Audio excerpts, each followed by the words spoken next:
Hello बच्चों, आज की यह वीडियो हमारी प्रश्नावली 1.1 वास्तविक संख्याओं का तीसरा भाग है। हम स्टार्ट करेंगे प्रश्न नंबर 4 से। HCF 306 और 657 का 9 दिया है। एलसीएम हमें ज्ञात करना है। एलसीएम क्या, लय से ज्ञात करना है। HCF हाईएस्ट कॉमन फैक्टर में से दिया है, में से संख्या ये हमारी है 306, 657 बराबर 9, यानी कि 9 हमारी ऐसी संख्या है जो दोनों संख्याओं को काट देगी। ज्ञात करना है लय से। दोनों संख्याओं का हमें क्या करना है, लय से ज्ञात करना है। हम जानते हैं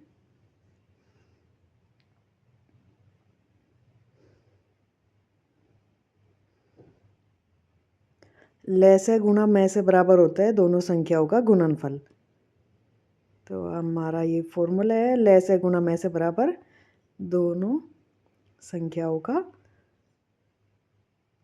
गुणनफल का गुणनफल। इसलिए लय से गुणा में से हमारा कितना दिया है 9, 9 बराबर हो जाएगा दोनों संख्याएं क्या है 306 और 657। 306 गुणा 657 लय से बराबर, यहाँ 9 गुणा में तो बराबर की उस साइड में जाने से भाग में चली जाएगी। 306 गुणा 657 बटा 9, 9 से डिवाइड कर देंगे। 9 से 63, 9 दूनी 18, 9 तिया 27 बराबर 306 गुणा 73। 306 गुणा करेंगे 73 से, 3 छंग 18, 1 3 तिया 9, 7 छंग 42, 7 तिया 21, 8 3 13, 1 2 2। तो हमारा कितना आ गया लय से 22,338। अतः लय से 306, 657 बराबर आ गया 22,338। हमारा नेक्स्ट क्वेश्चन है नंबर 5। जांच कीजिए कि क्या किसी प्राकृतिक संख्या n के लिए संख्या 6 की घात n अंक 0 पर समाप्त हो सकती है। प्राकृतिक संख्या हमारी क्या होती है, 1 से स्टार्ट होती है, 1 2 3 4। तो n का हमें कोई मान निकालना है 1 2 3, जिस पर 6 की घात 3 अंक 0 पर समाप्त हो जाए। हमारी अंकगणित की आधारभूत प्रमेय है कि सभी भाज्य संख्याएं अभाज्य संख्याओं के गुणनखंड के रूप में लिखी जाती है। और इस प्रमेय की हमारी अद्वितीयता यूनिकनेस है कि किसी भी भाज्य संख्या के अभाज्य गुणनखंड अद्वितीय होंगे, यानी कि यूनिक होंगे। वे एक जैसे रहेंगे, वे बदलेंगे नहीं। जैसे हमारी भाज्य संख्या 4 है तो 4 के अभाज्य गुणनखंड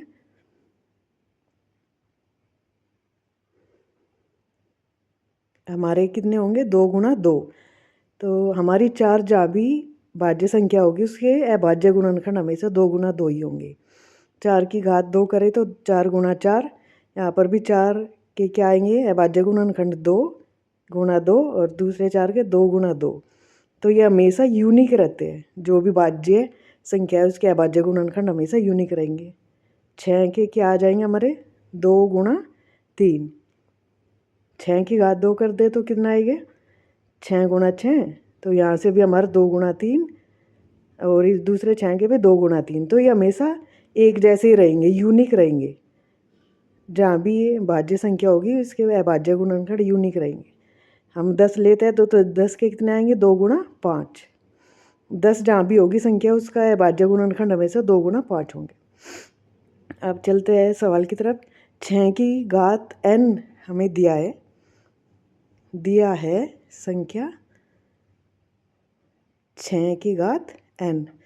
इसको हम लिख सकते हैं अभाज्य गुणनखंड के रूप में 2 गुणा 3 की घात n।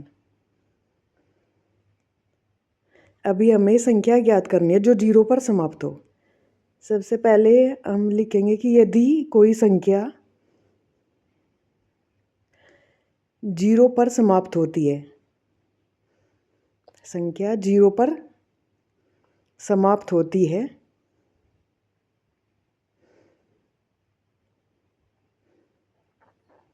तो उसके अभाज्य गुणनखंड में, उसके अभाज्य गुणनखंड में हमेशा 2 गुणा 5 अभाज्य संख्याएं शामिल रहता है, हमेशा 2 गुणा 5 शामिल रहता है। ये शामिल किस लिए रहेगा? जो भी संख्या जीरो पर समाप्त होती है, क्योंकि जीरो पर समाप्त होने वाली, क्योंकि जीरो पर समाप्त होने वाली संख्या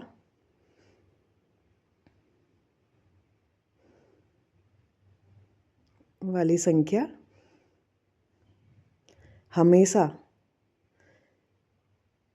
10 की गुणक होती है। जो भी जीरो पर समाप्त होगी उसमें उसका एक फैक्टर हमेशा हमारा 10 होगा, जीरो की गुणक होती है। हम जैसे चेक कर लेते हैं, कोई संख्या हमारी 10 है तो 10 क्या है, 10 संख्या जीरो पर समाप्त हो रही है तो एक किसका गुणक है, 1 गुणा 10 का गुणक है। अगर हमारी संख्या 20 कर दे तो क्या हो जाएगा, 2 गुणा 10। तो 10 हमेशा रहेगा जिसमें लास्ट में जीरो आती है। 200 कर दे तो 20 गुणा 10, यानी कि जो भी संख्या जीरो पर समाप्त होती है उसमें हमारा 10 शामिल होता है। और 10 के अभाज्य गुणनखंड 2 गुणा 5, इसलिए चूँकि 6 की घात n, या इसे लिख लेते हैं हम 2 गुणा 3 की घात n के अभाज्य गुणनखंड में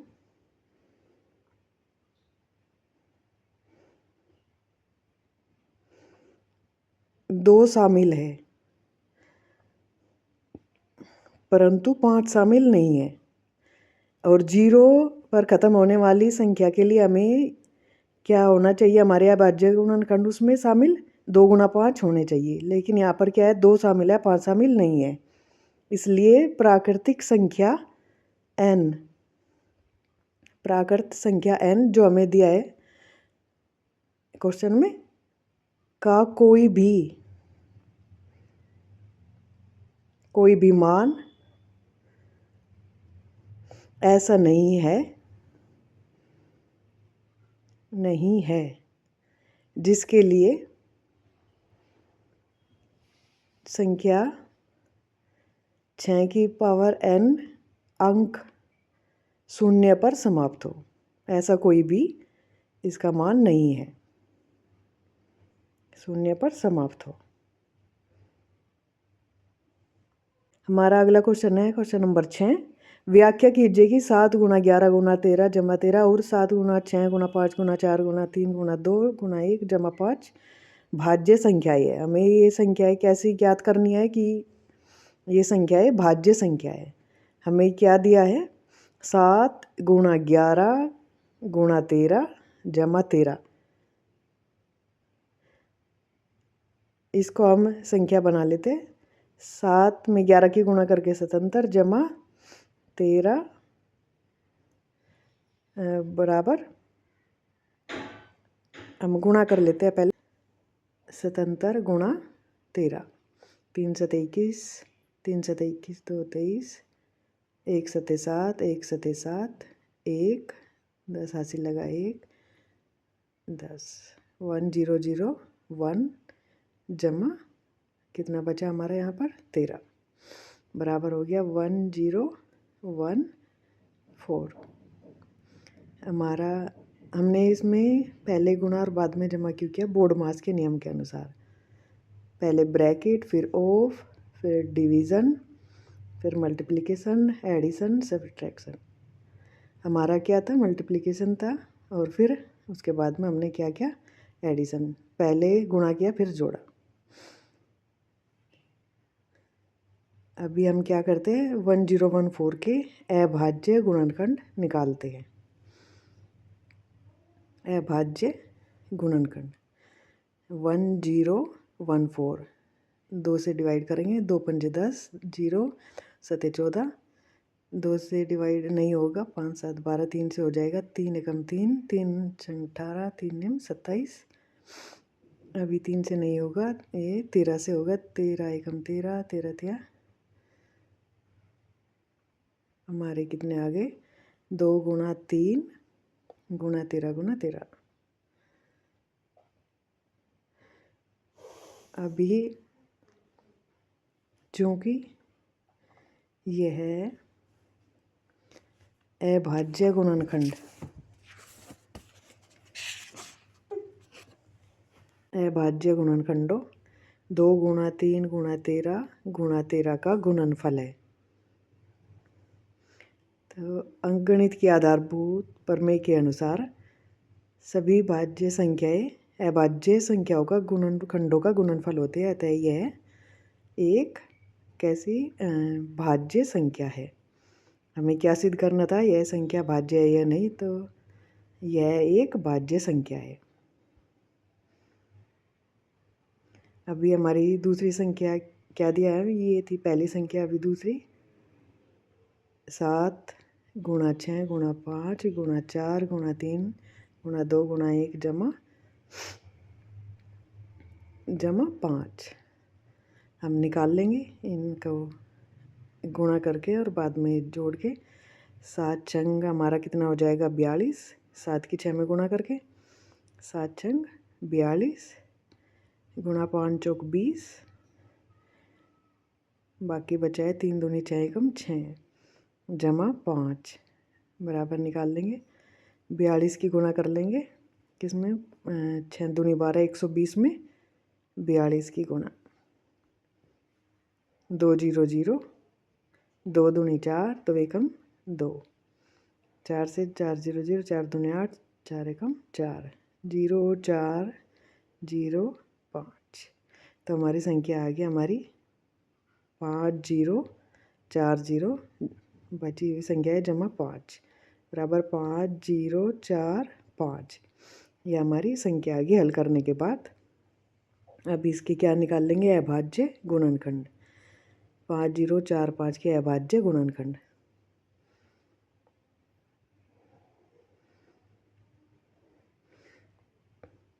पाँच 0 4 5, 4 5 9, 5 5 10, 4 14, 3 से नहीं कटेगी, 5 से काटते हैं, 5 1 5, 0 4 पे भी 0, 5 ने 45, 1 0 0 नहीं, हमारी पहले से यह अभाज्य संख्या है तो ये एक बार ही कटेगी। हमारे अभाज्य गुणनखंड के आगे 5 गुना 1 0 0 9। यह संख्या भी कैसी है, अभाज्य गुणनखंडों का गुणनफल। यह है अभाज्य गुणनखंडों, क्या है हमारे गुणनखंड, 5 गुणा 1 0 0 9 का गुणनफल है। अतः अंकगणित के आधारभूत प्रमेय के अनुसार यह भी क्या है, हमारी एक भाज्य संख्या। यह एक भाज्य संख्या है, यही हमें सिद्ध करना था। हमारा अगला क्वेश्चन है 7। किसी खेल के मैदान के चारों ओर एक वृत्ताकार पथ है। इस मैदान का एक चक्कर लगाने में सोनी को 18 मिनट लगते हैं। इसी मैदान का एक चक्कर लगाने में रवि को 12 मिनट लगते हैं। मान लीजिए दोनों एक ही स्थान से एक ही दिशा में चलना प्रारंभ करते हैं, तो कितने समय बाद पुनः वे एक ही स्थान पर मिलेंगे। हमारा क्या है, एक मैदान वृत्ताकार है। यहाँ पे मान लिया उसका स्टार्टिंग पॉइंट है जहाँ से स्टार्ट करते हैं। तो सोनिया 18 मिनट में एक चक्कर लगाती है। अगर सोनिया 2 चक्कर लगाए तो कितना टाइम लगेगा उसको, 36। 3 चक्कर लगाए, 18 दूनी 36, 56। और यदि रवि को देखें तो रवि 12 मिनट में, 12 दूनी 24 में 2 चक्कर। तो वे पुनः एक स्थान पर आने के लिए उनको स्टार्टिंग पॉइंट पर आने के लिए क्या करना पड़ेगा, 18 और 12 के हमें गुणक ज्ञात करने पड़ेंगे। ऐसे गुणक जिनकी वैल्यू समान है।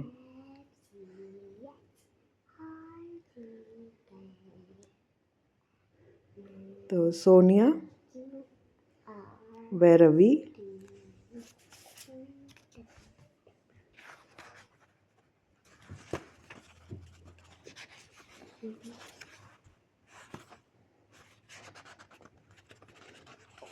पुनः प्रारंभिक बिंदु पर 18 व 12 मिनट के सबसे छोटे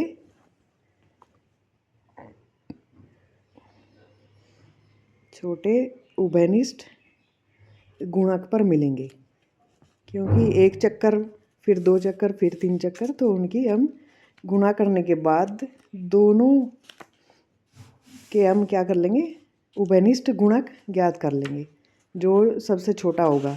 सबसे छोटा उभयनिष्ठ गुणक हमारा क्या होता है, किसी भी संख्या का लैस है, यानी कि हमें 18 व 12 के का लैस निकालना है। लैस निकालना है।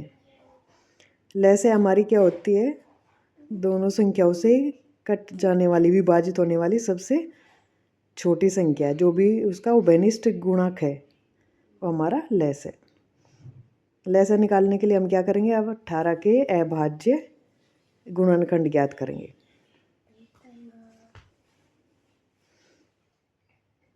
अट्ठारह के गुणनखंड, 2 ने 18, 3 तिया 9, 3 एकम 3 बराबर आगे 2 गुणा 3 गुणा 3 बराबर घात के रूप में 2 गुणा 3 की घात 2। अभी हम निकाल लेते हैं 12 के अभाज्य गुणनखंड। लैस निकालने के लिए हमें क्या करना है, दोनों के गुणनखंडों की सबसे बड़ी घात का गुणनफल करना है, उससे हमारा लैस निकलेगा। बराबर 12, 2 छिक 12, 2 तिया 6, 3 एकम 3, कितने होगी गुणनखंड, 2 गुणा 3 बराबर 2 की घात 2 गुणा 3। हमारा लैस है 18 और 12 का लैस कितना आ गया, 18 12 का बड़ी घात लेनी है हमें, तो यहाँ पर 2 की घात क्या है हमारी सबसे बड़ी, 2 की घात 2 गुणा 3 हमारा है, तो 3 की घात भी बड़ी वाली क्या है, 2 2 गुणा 3 गुणा 3 बराबर 2 दूनी 4, 4 दूनी 8, 4 12, 12 दूनी 24, 12 36। इसलिए हमारा क्या आ गया टाइम, 36 मिनट। 36 मिनट बाद वे दोनों एक ही पॉइंट पर फिर से मिलेंगे जो स्टार्टिंग पॉइंट था। अतः सोनिया व रवि पुनः प्रारंभिक बिंदु पर 36 मिनट बाद मिलेंगे। तो 36 हमारा क्या है, उन दोनों संख्याओं का लैस है, इसलिए ऐसे क्वेश्चन में हमेशा क्या निकालते हैं, लैस है। 36 मिनट बाद मिलेंगे। अभी मिलते हैं नेक्स्ट